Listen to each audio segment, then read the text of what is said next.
Pemirsa, masih bersama kami di Presisi Utama. Divhumas Polri menggelar silaturahmi Kamtibmas pada Rabu September 2024 di Pondok Pesantren Ulumul Quran Darul Dakwah Wal Irsyad Hasanuddin, Sulawesi Selatan. Mengangkat tema terorisme musuh kita bersama, para guru dan santri Ponpes sebagai generasi penerus bangsa diingatkan untuk dapat menyaring informasi yang ada di media sosial guna mencegah terpapar paham radikalisme.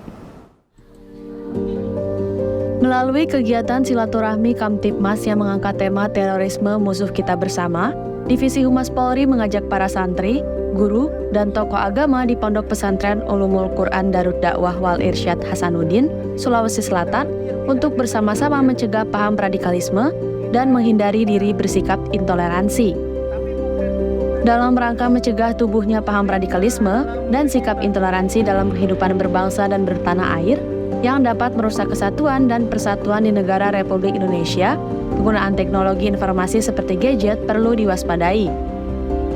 Ketua Tim Fokus Group Discussion Kontra Radikal yang juga Kabag Penum Ropensat Divhumas Polri Kombes Pol RD Andri Mulan Caniago menjelaskan, informasi yang diterima melalui media sosial perlu diwaspadai dan pentingnya melakukan saring sebelum sharing. Sangat berbahaya kalau kita tidak saring sebelum sharing. Paham maksudnya? Kita buka akunnya, oh ini ada yang menghasut, tapi siapa orangnya? Oh ternyata tidak dikenal. Jangan di-share. Ya, jangan di-share. Karena di zaman sekarang untuk mindset kejahatan radikalisme itu dimulai dari gadget. Jadi anak-anakku sekalian, tolong hati-hati. Bisa ya? Bisa ya? Nah, artinya tidak perlu orang tua, tidak perlu ustadz, tidak perlu bapak kiai kita yang mengawasi, tetapi diri kita sendiri yang mengawasi.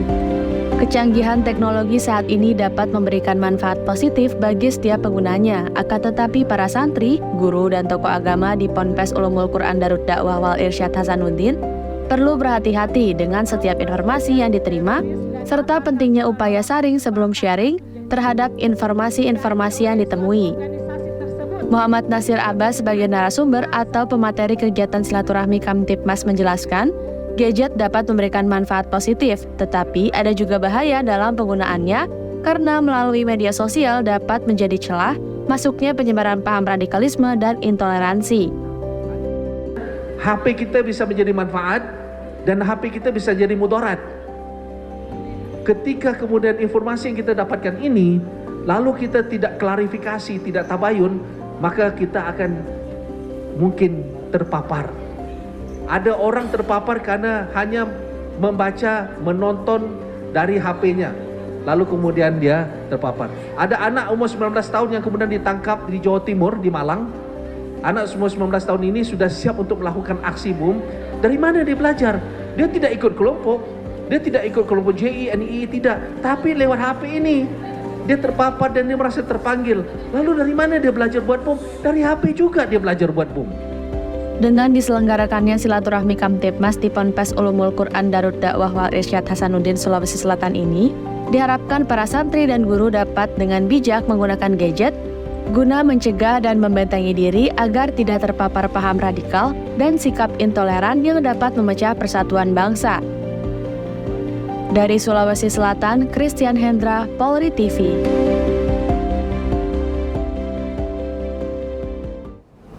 Pemirsa, Divisi Humas Polri menggelar silaturahmi Kamtibmas pada Rabu 18 September 2024 di Pondok Pesantren Ulumul Quran Darul Dakwah Wal Irsyad Hasanuddin, Sulawesi Selatan. Mengangkat tema terorisme musuh kita bersama, para santri dan guru di pondok pesantren diingatkan untuk mewaspadai kelompok-kelompok radikal.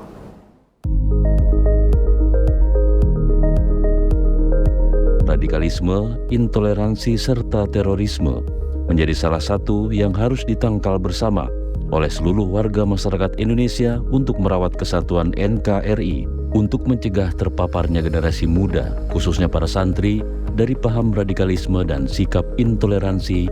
Divisi Humas Polri menggelar silaturahmi Kamtipmas di wilayah hukum Sulawesi Selatan. Melalui kegiatan silaturahmi Kamtipmas yang bertemakan terorisme musuh kita bersama, Divisi Humas Polri mengajak para santri, guru, serta tokoh agama untuk bersama-sama dalam mencegah paham radikalisme dan mencegah sikap intoleransi yang dapat memecah persatuan dan merugikan masyarakat Indonesia. Kegiatan silaturahmi Kamtipmas diisi dengan sesi sharing oleh Muhammad Nasir Abbas yang menjelaskan asal mula lahirnya tindakan radikalisme dan terorisme yang dapat merusak negara kesatuan Indonesia. Selain itu, Muhammad Nasir Abbas berpesan kepada para santri dan pengajar yang ada di Pondok Pesantren Ulumul Quran Darul Dakwah Wal Irsyad Hasanuddin Sulawesi Selatan untuk mewaspadai kelompok-kelompok radikal yang masih bergerak sembunyi-sembunyi. Nah, paling tidak ya, jika kita perlu membedakan antara radikalisme dan terorisme.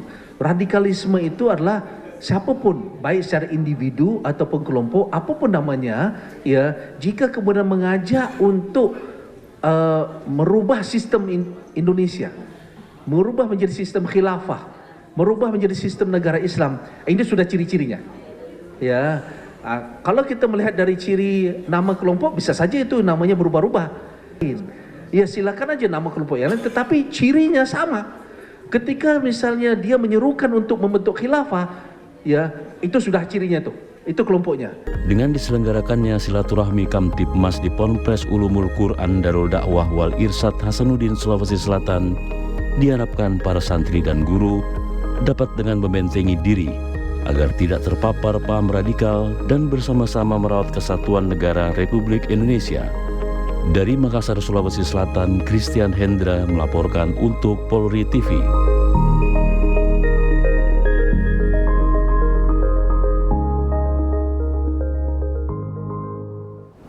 Pemirsa, kita beralih ke informasi selanjutnya. Personel Polres Gayo Lues dengan sigap mendatangi lokasi kejadian tanah longsor yang terjadi di Jalan Blangkejeren, Pining, tepatnya di Desa Uring, Kecamatan Pining, Kabupaten Gayo Lues. Peristiwa longsor ini mengakibatkan jalan utama di wilayah tersebut terhalang, sehingga mengganggu arus lalu lintas dan mengisolasi beberapa desa di sekitar lokasi kejadian. Dalam kegiatan tersebut, personel Polres Gayo Lues yang dipimpin langsung oleh Kasat Mapta Polres Gayo Lues Ibtu Irwansyah segera bergerak ke TKP untuk melakukan penanganan awal. Langkah ini dilakukan guna memastikan kondisi jalan dapat segera dibersihkan dan dilalui kembali oleh masyarakat. Kapolres Gayo Lues AKBP Setiawan Eko Prasetya melalui PS Kasub Si Penmas, Si Humas Polres Gayo Lues Aibda Edi Syah Putra menjelaskan bahwa pihaknya telah mengambil tindakan cepat sebagai upaya mitigasi dan memastikan keselamatan warga.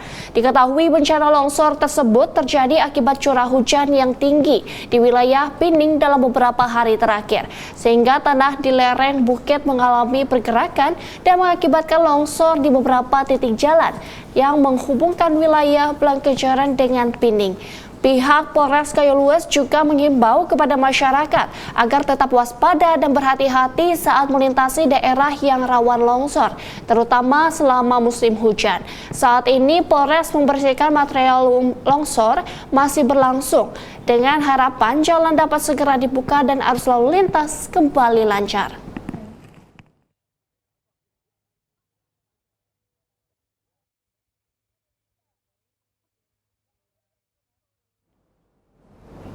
Dan bagaimana personel Polres Gayo Lues bersama TNI dan masyarakat mengevakuasi korban tanah longsor di Desa Uring, Kecamatan Pining, Kabupaten Gayo Lues. Dan kali ini kita telah terhubung dengan Kabak Ops Polres Gayo Lues AKP Junedi Beruh. Selamat sore, Pak Junedi. Selamat sore, Mbak Joyce. Baik Bapak, bagaimana kondisi terkini tanah longsor yang ada di Desa Uring, Kecamatan Pining, Kabupaten Gayo Lues, Pak?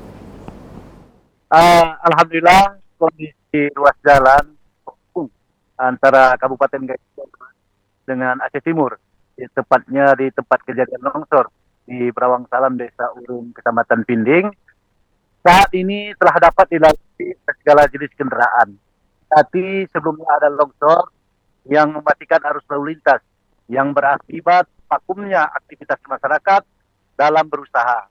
Kita ketahui bahwa jalan yang longsor ini adalah jalan satu-satunya akses yang selama ini dipergunakan oleh masyarakat.